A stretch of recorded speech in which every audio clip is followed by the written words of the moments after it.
Video like जरूर कर लीजिए और ऐसे वीडियो लगातार फ्री में पाने के लिए चैनल को तुरंत सब्सक्राइब कर लीजिए और बेल आइकन को जरूर टैप कर लीजिए ताकि आगे भी सारे वीडियो आपको मिलते रहे। यूट्यूब में फॉलो करते हैं तो प्लीज ये वाला फ्री टेलीग्राम चैनल जरूर ज्वाइन कर लीजिएगा। सारे नोटिफिकेशन सारे अपडेट यहीं पे आते हैं, ध्यान रखिए।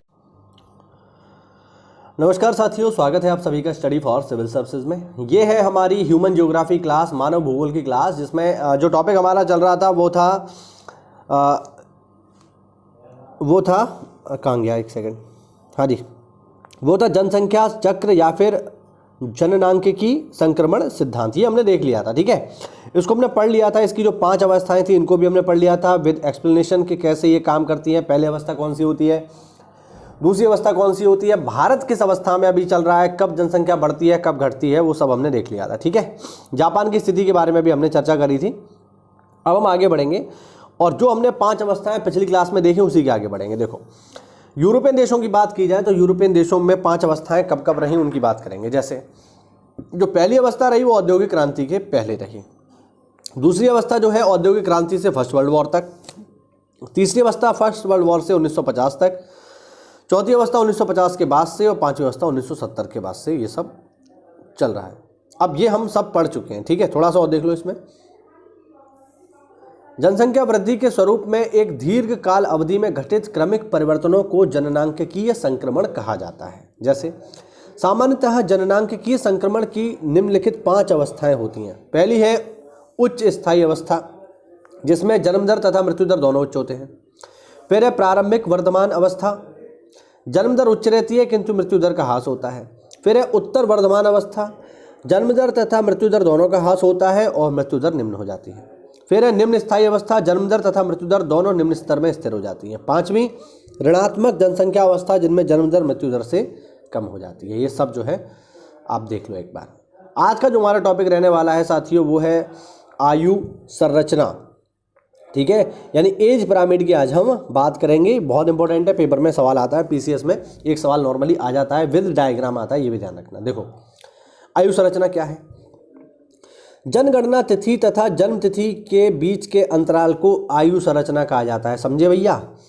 जनगणना तिथि तथा जन्म तिथि, जनगणना तिथि का मतलब है कि देश की जनगणना किस तारीख को हुई उसकी, और आप कब पैदा हुए, आपकी जो जन्म तिथि क्या है वो, उसके बीच का जो अंतर है उसे आयु संरचना कहते हैं। ध्यान रखना, पहले तो यही पेपर में आ जाएगा कि आयु संरचना क्या होता है। तो जनगणना तिथि तथा जन्म तिथि के बीच के जो अंतर होता है उसको कहते हैं आयु संरचना, ठीक। इसे पूर्ण वर्षों में दर्शाते हैं। किसी भी देश की जनसंख्या की आयु संरचना उसकी जैविक तथा शारीरिक विशेषताओं से संबंधित होती है। यह भी पेपर में पूछ सकता है कि जो आयु संरचना है उसका संबंध किससे है, उस देश की जैविक तथा शारीरिक विशेषताओं से संबंधित है, ठीक है। देखो जैसे आयु संबंधी आंकड़ों के विश्लेषण करने की 3 विधियां हैं। पहली विधि क्या है, पहली विधि है आयु पिरामिड बनाकर। जननांकिकी संक्रमण की विभिन्न अवस्थाओं में अलग अलग प्रकार के आयु पिरामिड देखने को मिलते हैं। इसके आधार पर उस देश की जननांकीय विशेषताओं को समझा जाता है। प्रत्येक आयु की जनसंख्या क्षैतिज दंड प्रदर्शित करती है, ठीक है, मतलब प्रत्येक आयु की जनसंख्या क्षैतिज दंड दिखाती है। दंड की लंबाई उस वर्ग में स्त्रियों तथा पुरुषों के प्रतिशत अनुपात में होती है। पुरुषों को बाईं ओर तथा स्त्रियों को दाईं ओर ऊर्ध्वाधर दिखाया जाता है। जैसे यहां पर आप देखो, यहाँ पर आप देखिए, ये एक आयु पिरामिड है नाइजीरिया का, ठीक है। इसमें आप देखेंगे ये जो आप एक्सिस देख रहे हैं ये है आयु वर्ग, यानी 0 से 4 से लेकर के 85 साल तक के लोग इसमें शामिल हैं। और ये जो है ये है कुल जनसंख्या का प्रतिशत। इस तरफ आपको दिखाई देंगे फीमेल, इस तरफ दिखाई देंगे मेल। तो ये प्रॉपर पिरामिड आपको यहाँ पर दिखाई दे रहा होगा। ये नाइजीरिया का है, ठीक है। यहाँ पर आप देखेंगे ये भी एक पिरामिड है, लेकिन यहाँ पर ये आपको प्रॉपर पिरामिड के फॉर्म में दिखाई नहीं देगा, ठीक है, क्योंकि ये एक विकसित देश का है। यहाँ पर आप देखेंगे वही सब है, ये एज है, यहाँ पर जनसंख्या का परसेंटेज है, इस तरफ फीमेल है, इस तरफ मेल है, ठीक।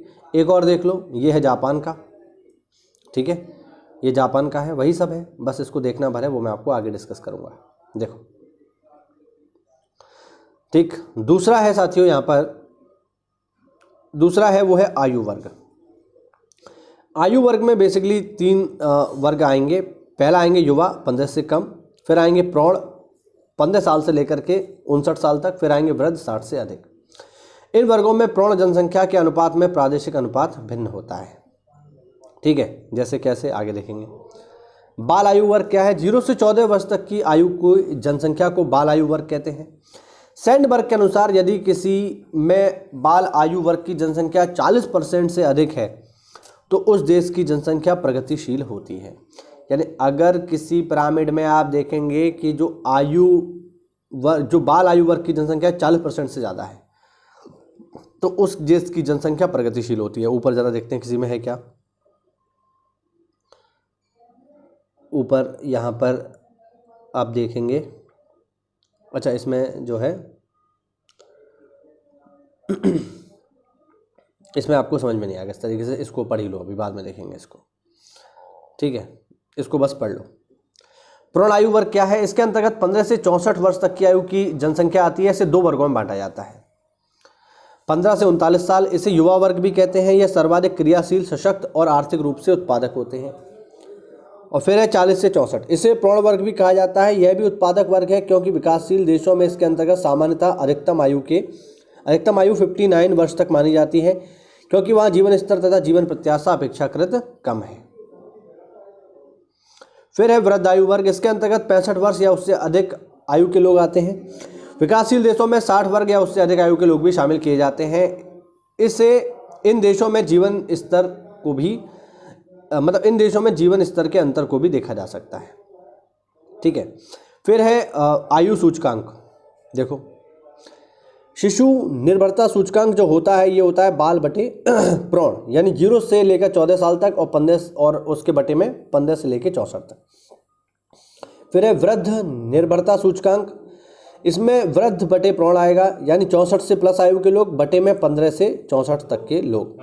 फिर है पराश्रित या निर्भरता अनुपात, इसमें बाल प्लस वृद्ध बटे प्रौढ़, यानी 0 से 14 प्लस 64 से अधिक और नीचे 15 से 64 साल के लोग इसमें शामिल होते हैं। ठीक है, इन अनुपातों के अध्ययन से युवा व प्रौढ़ जनसंख्या पर शिशुओं व वृद्धों के भार का ज्ञान होता है। तो ये हुआ साथियों आज का हमारा टॉपिक। अगली क्लास में हम चर्चा करेंगे लिंगानुपात की। लिंगानुपात क्या होता है इसको हम समझेंगे। तो अगर आप हमारे चैनल पर नए हैं साथियों तो चैनल को सब्सक्राइब करिए और हमारे किसी भी पेड ग्रुप जो कि PCS, BO और RO के चल रहे हैं उससे जुड़ने के लिए दिए गए नंबर्स पे कॉल करिए। मिलते हैं अगली क्लास में, तब तक के लिए जय हिंद, जय भारत, वंदे मातरम।